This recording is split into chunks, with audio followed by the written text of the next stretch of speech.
Everything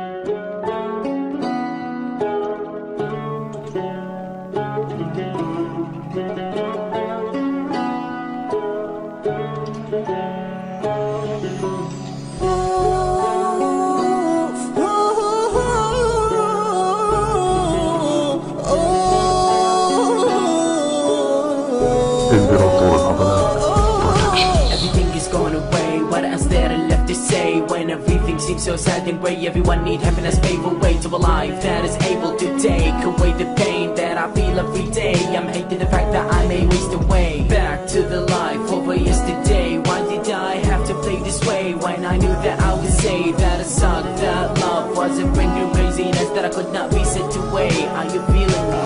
Yeah. Where do I start? What do I say? Last time we talked, your hands was raised. There ain't even man. I just thought you should apologize. All the things I did for you and all what you did is telling me lies. Never ever let you back, cause you hurt my heart. And baby, I'm gonna burn the pictures, all the memories and build then all what we had was a big mistake, and all I want is your honesty. But you couldn't get me, and you were back to say you want me.